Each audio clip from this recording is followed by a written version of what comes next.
It's The Big Show, and on The Big Show, we like to talk to gorgeous, sexy, attractive, talented women, and we've got one. Lisa Lampanelli, how are you? I thought you were going to say, but we couldn't find one, so we got this whore instead. Okay, great. Now, how depressing must this be for you to meet an English guy, pasty white, with ginger hair and a small so let's be honest, this isn't your best day, is it? No, it isn't, but I'm staying in Detroit, so there are a lot of hot chocolate daddies to make up for your lack of girth and length.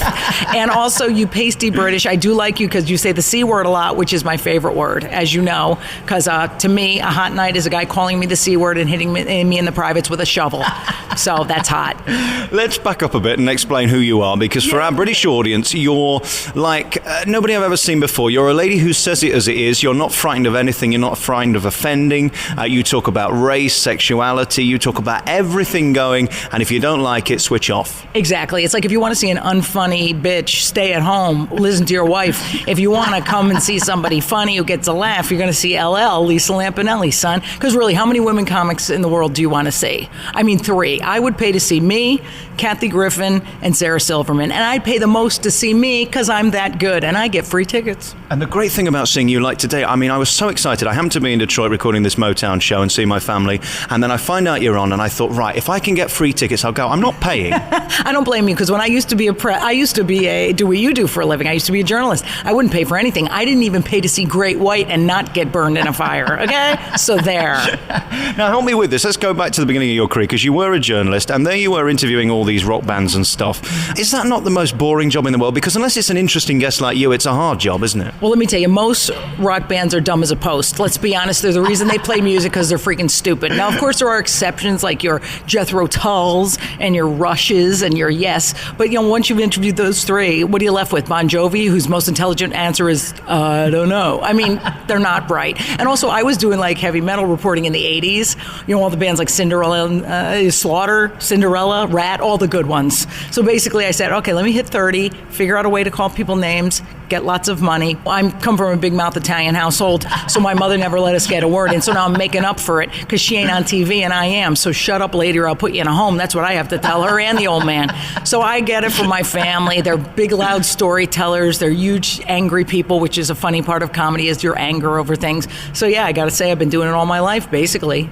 And when did it happen that you decided you weren't going to go the nicey nice way, the Disney comedian? You decided to become Lisa Lampanelli. I don't think you could decide. I think it just happens because my personality, I've always been the type who cursed. I got kicked off the school bus for cursing at the bus driver when I was a junior in high school. So it's kind of inbred in you. So I'm like, okay, you know what?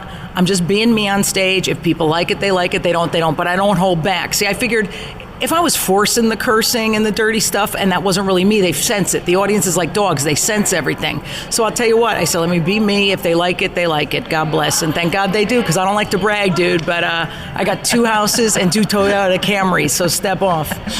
What I love about you in the beginning, I got the 3 DVDs, and I watched them, and there you were, this big, ugly, fat woman, and here you are today, like a porn star. I'm telling you, let me tell you, I am the only person who gets better looking as I get older. It's really weird. And I don't even do surgery like Kathy Griffin and Joan Rivers. I am anti-plastic surgery. I just get my facials, I lose my weight, I get my hair extensions, I got fake hair, real tits. God bless. and you keep mentioning Kathy, and I like Kathy, but I tell you what I find about her, she's got a bit of a chip on her shoulder. There isn't that with you. You know your limitations. You know that everybody's not going to like you, and you're kind of over it. Well, I love her, but you know what the best thing about her is? She names names. Like, she's fearless, man. She don't like Oprah. She says it. She don't like this one or that. And she'll talk about everything, all the shows she was banned from. And that's how I am, too. Like these hooers on The View, I don't like them broads because they talk a lot of crap about me. I don't need that. I'm a celebrity. I'm a very nice freaking person. As you could tell, I'm a sweetheart, and they don't recognize it. So that's why I respect Kathy, because my girl, like, really throws down. How annoying is that show? The over-talking. Like, I can't listen to 2 women at once, let alone 5. Let me tell you something. Women should stay home and shut up unless you're as freaking cool as I am, okay? The only one on that show who's fit to live is Joy Behar, because Joy's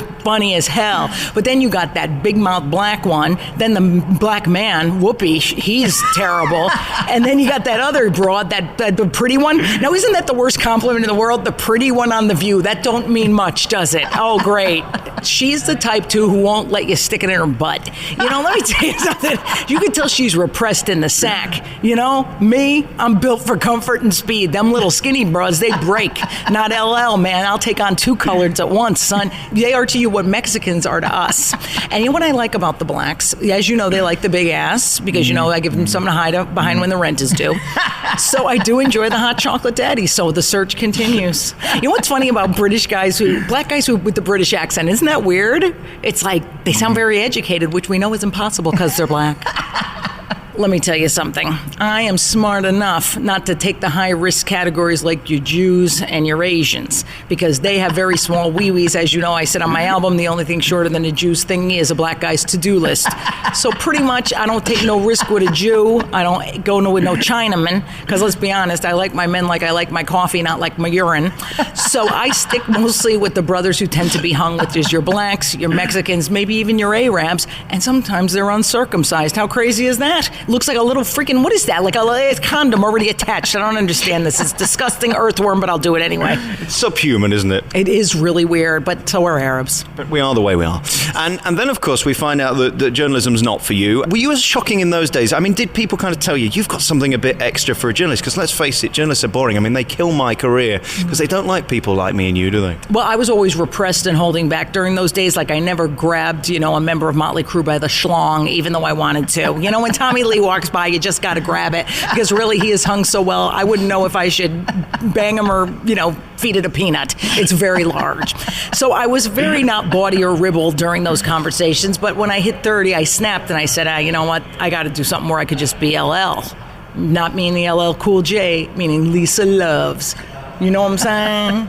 And that's the thing about you. You're white, you're female, and you're cool. There aren't many of those around. Hell no. If I had to date women, I would eat a freaking gun. And I'll tell you what, shoot me in the face. I'd rather Xerox my privates at Kinko's. Get away from me, women. Thank God I'm a straight woman, at least till I'm 50 when I give up and jump onto the tuna boat. Were you ever tempted to go the other way? You know what's weird? All through my 20s, I was like, every time I'd break up with a guy, I'd think I was a dyke.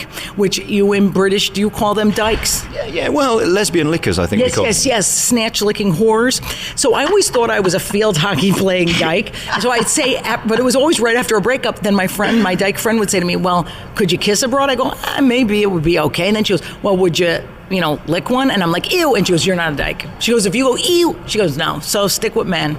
So now I guess I'm stuck. Gynecological things worry me. I got to be honest with you. Oh my God, trust me. Oh, my stuff is awful down there. Let me tell you, these blacks will stretch a girl out. Yes, they will. Now when I do a white guy, for him to feel anything, I have to cross my legs.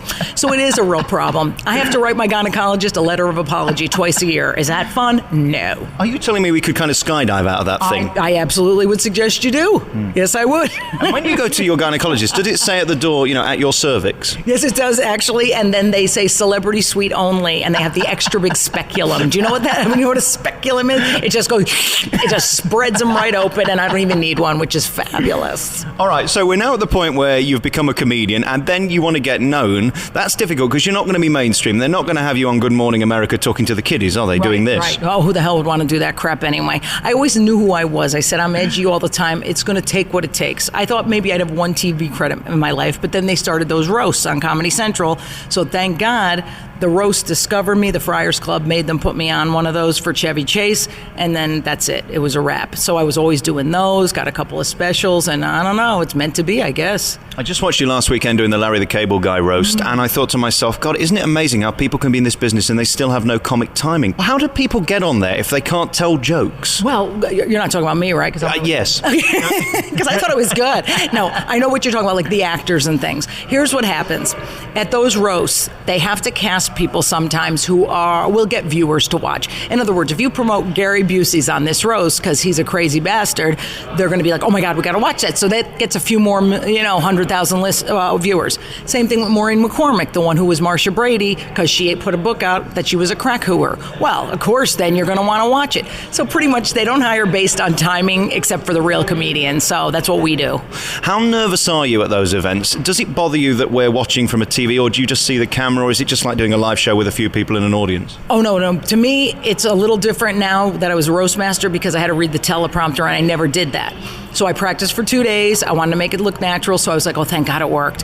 But regular shows for me, the only thing that ever gets me nervous is The Tonight Show, because they let me be myself, but I obviously can't slip with a curse. But Jay always comes in and he always goes, hey, do what you want. If you slip, we bleep it. So they're such gentlemen about it. It doesn't matter. But I really get nervous for kind of semi-live events. And also, like with the Larry Roast, I knew I was going to kill it because I went up first. I usually have to go last because all those douchebag male pussies won't follow me. But this time they had no choice, so I got first crack at all the topical stuff. Octomom, that hooer, the crazy chimp in Connecticut, Chris Brown and Rihanna. I got the first go at it, so I wasn't nervous in the least. I couldn't believe it, but I was nervous my boob was going to pop out, and it was funny. And can I give you a round of applause for those? If I wasn't holding a microphone, I'd do that. They are tremendous. I would play with those all night and never leave the house. Let me tell you something. You would be on your knees all night because you'd have to reach them down there. Trust me, that took 2 push-up bras and chicken cutlets. We have these things called chicken cutlets that you put in to push them up, and I have no shame in telling you that whole outfit, I'm telling you, I had 3 pairs of Spanx on, a corset, and a push-up bra, but I still look good in clothes. The problem was if I go to bang somebody afterwards, it's like the Pillsbury Doughboy. The stuff just all pops out. So I bang with my clothes on, is what I'm trying to say. You genuinely seem to find it funny when people say the most nasty things about you. I know, it's like they shake their head and they act annoyed. Me, I'm like, okay, this is how it translates. The more Lisa Lampanelli references and jokes, the more money I make because more people go, oh, I'll remember her. So the more your name is mentioned, the more you make. So the fact is, these dirty Jews like these Jeff Rosses and Geraldo, and they get annoyed, not LL. I know it all translates to dollars. And also, a funny joke at one's expense is hilarious. If I can't take it, who should be able to? And therefore, is there anything I can say to you that would offend you? Is there anything I could go too far with? Is there anything that I could poke at? Not literally, but... You know what's weird? No, because you get conditioned to the stuff you know that you're going to be made fun of. For women, any woman in the business is on a dais. You always have several categories. They're either fat, ugly, untalented, unfunny, or whore. So those are usually the 5. Even you're talking about Lucille Ball, Toady Fields, anybody, Sarah Silverman, you're always going to have those 5. So you get to know which ones are yours. So I always going to know I'm going to get fat. I always know I'm going to get ugly. I always know I'm going to get bangs of the blacks. And I'm like totally prepared for those jokes. I love them. I think they're hilarious. Like Warren Sapp had the best joke about me. And how great is it that a big black chocolate daddy like the chef from South Park made fun of me? And then I got to know you after the DVDs on Howard Stern because you're there regularly, and he is very choosy about who he puts on his show, and you hit every time, you make him laugh, and that must be difficult. It's almost like not a crush, but not a sexual crush on Stern, but this thing of this awe, like where you go, oh my God, like he actually talked to me. Like it's a big like high school crush I have. So when I go in there, I always prepare for like a month instead of being one of these douchebags who wings it. You cannot wing Howard Stern. You make it sound like you're winging it. And also I tell everything, every story. I went to rehab for codependency. I went to rehab for food issues. I was like, all right, he has to know first. Every date I have, I tell him about. Because put it this way, if you hide some stuff, he's going to find it out anyway. So my temper tantrums, when I yell at people on planes, it all comes out, man. I call people the C word. That's fine. I'll tell you all about it, son. But, I don't think Howard wants to throw me a shot because he likes skinny broads. And you're one of the few people who can actually shock him. That doesn't happen very often. That is so much fun when he says, he gave me the best quote. He said, I wish all my guests were like you. And I was just like so touched. And then he gave me a huge quote for my book. I'm the type, okay, I don't like asking favors. But when my book's coming out in September, I had to get quotes from Leno, Jim Carrey, people that I work with a lot. So I said, let me approach Howard. I was like, he's not going to have time. I expect that it'll be a no. But he sent me like this huge 2-paragraph things about why he likes me. And same thing with Jim Carrey. And I'm like, these are like guys who like you respected all your life. So that was so flattering. And I'm like very touched by that. And would we ever have anything tightened or tucked up or put in a different place? You know what's odd though? I make the jokes about the stretched out vag. My shit is tight. I can't even believe it because I'll be banging these guys. I don't do them much anymore because now I'm looking for love. Ugh, whatever. So I have heard they go, maybe they're just saying I'm well put together down there because they're black and enormous. But hey, a tuna can's a tuna can. That's all I gotta say. And very finally, before we go, F, marry, kill, Robin, Stern, Artie Lang. Robin's the marrying kind. If I was a lesbo, I would have to go with her. I definitely would. And it's the black-white thing, so a lot of jokes in there, but she'd probably steal from me. Okay, so who else? Howard, definitely F. Artie Lang, if he wanted to kill himself, I'd support that. Do you think we'll be going to his funeral before the end of the year? What's going to happen? Oh, I hope not. But you know what? It'll be more jokes for me. Actually, I said a really funny Larry joke that they cut out. It was about Artie. I said, hey, Larry, you're so fat. I said, no, 10 more pounds and I could use my Artie Lang jokes. And boom, they cut it out. Whatever. Well, I hope he doesn't die. Lisa, it's great talking to you. Thank you so much for talking to me, because you must have better people to talk to, more important people. But thank you for throwing me this bone of an interview. You're amazing. You're funny. Go on Amazon and get the DVDs, because you got a new one coming out. Yes, March 31st. Long Live the Queen. That's my HBO special is coming out. That's so exciting.